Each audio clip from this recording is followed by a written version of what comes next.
Welcome to my thesis presentation. My name is Linda, and my topic is the effect of language on perceived ability to understand machine learning concepts. Let's dive in. First, let me introduce you to the problem. Today, access to research and expert-level information is heavily language-dependent, the language mostly being English, the global lingua franca. Also, AI is becoming more and more common. Tools like ChatGPT have brought AI to every user imaginable. I have chosen to take a closer look at machine learning, since it is so widespread that it is often mistaken for AI in general. The link to language is also clear, in that technological mechanisms like machine learning are heavily English-reliant, as programming and coding often happens in English. It is noteworthy that digital literacy now engulfs machine learning literacy and AI literacy as well. And as we know, digital literacy affects everything from education to policymaking. There is a clear relationship between language and digital literacy, and this becomes clear as we can see that English is an impediment to those who don't speak it as their first language. Now let me show you my research questions. The first question is, how does the presentation language of machine learning concepts affect the ability to understand them? The second question is, what aspects of the language affect understanding? The third question is, what feelings arise related to the language? The goal behind these questions is to highlight the differences between the English experience and the Finnish experience of the appraisal of machine learning concepts among native Finnish speakers. Let's look at some background. First, Markgrund describes that there are two ways to translate content that is scientific accurately. One is a dynamic approach and one is a formal one. The dynamic approach deals with translating the context so that it remains the same, whereas the formal deals with translating singular content like words so that they remain true to their source. This is a great background piece of info for how second language learning affects comprehension. Next, according to law, in general, in order for students to understand and become engaged in a difficult topic, it is essential that they feel empowered to create personal meaning. This is in direct reference to machine learning and means that the ability to connect with the material lies at the heart of understanding. Language choice can help with that. More background, we can see that law also shows that technical courses are well established, but still have a high barrier of entry to understanding, since the material is deemed too complex. This is directly in reference to machine learning courses. And we see that currently machine learning topics are kind of inaccessible due to the required level of specialization required from the participants. Carreira also notes that there is clearly a case being made for the return of mother tongue to the classroom, especially in the beginning part of the learning process. And this means that the ability to learn in one's mother tongue and translate back to it at a later stage enhance a successful introduction to machine learning topics, along with later dealing with the topics as you have the tool of back and forth translation at your disposal. Rolnick also describes how language requires a new social practice depending on its use case. This means that the English framework for scientific uses is different from everyday spoken English. And also that as proficiency grows, language becomes more of a non-issue, which means that if you're proficient in machine learning, the language in which it is presented to you is not as important as the content itself. Let's take a quick look at my research material and methods. Firstly, as we see, there was a lot of research on how machine learning topics are taught and whether they are easy to understand, and also on how language affects learning, but not too many regarding how language affects machine learning concepts understanding specifically. This is the gap I aim to address with my research. So let's take a look at prior researchers. They have mostly opted for surveys, aka quantitative methods, which is mostly the reason I have chosen to take a qualitative approach.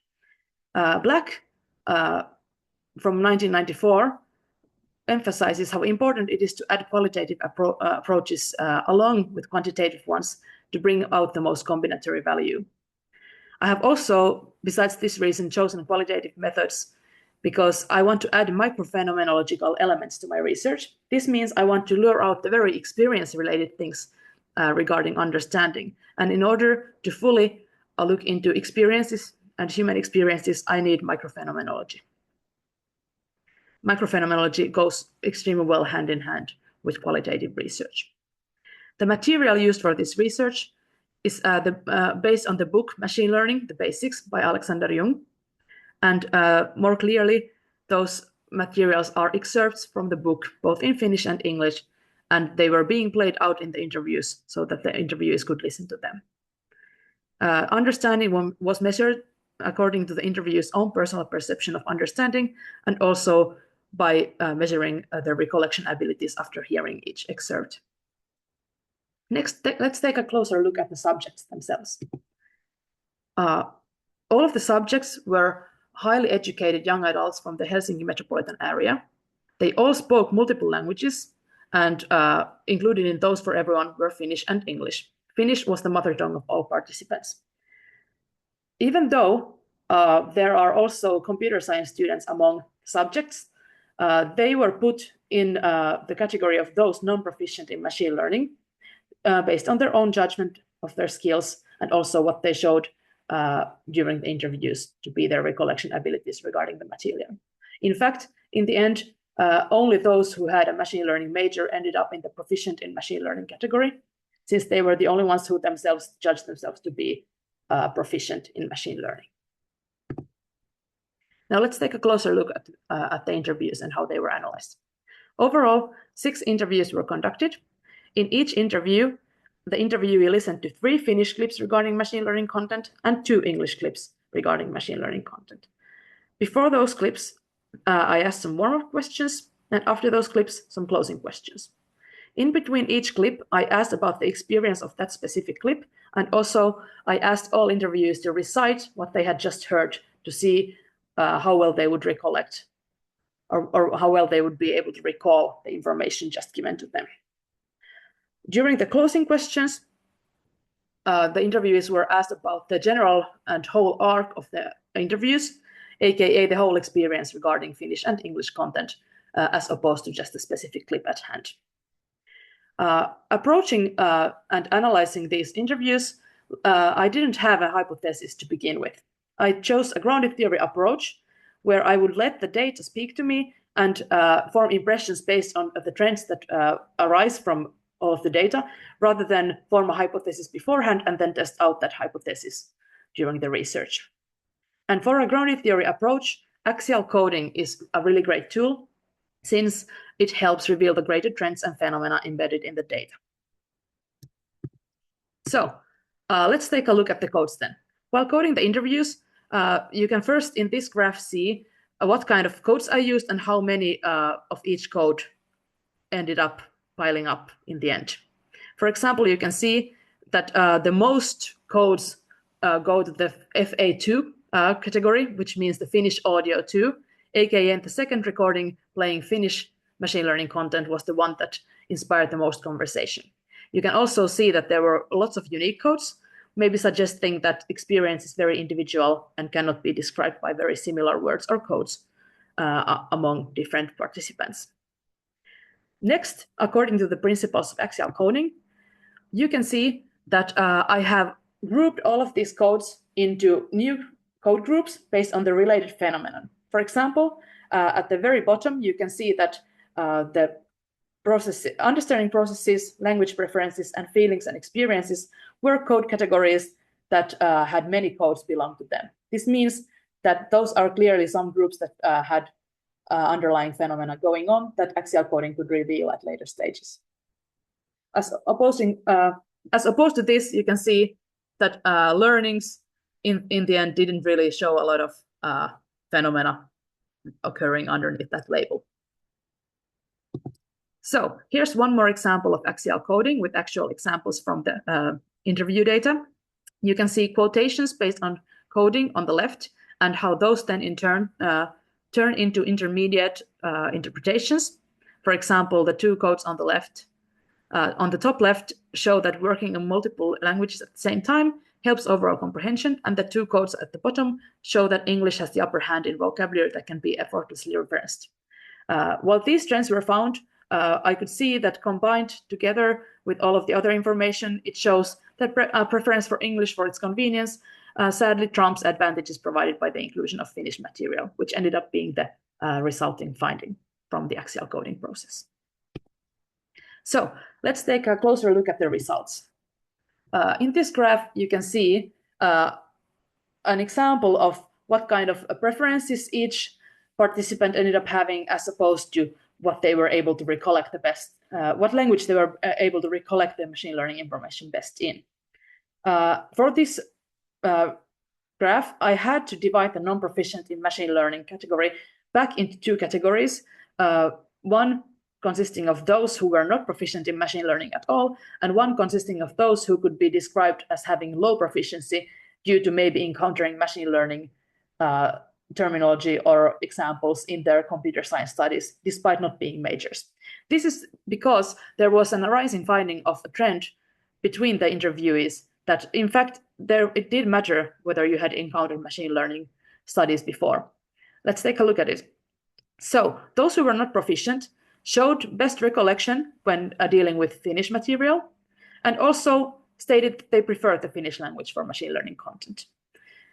Those who were very proficient in machine learning and showed the high proficiency, for example, who were the machine learning majors, didn't really show a difference in whether they were able to recollect the language, recollect the content based on language. They were just as able to recollect the content in Finnish as they were in English, but in the end they stated a clear preference for English. So now let's look at the outliers who were presenting something contradictory. So those with low proficiency, in fact, showed better recollection in Finnish and even recognized themselves that they were better able to recollect the machine learning content in Finnish, but in the end, they ended up preferring English. This is perhaps the most interesting finding of this study. So let's take a closer look at this. The first and foremost finding thus is that those proficient in machine learning prefer English and also show a good recollection in both languages. Those not proficient prefer Finnish and show a good to better recollection also in Finnish. Those with low proficiency prefer English despite showing and recognizing a better recollection in Finnish.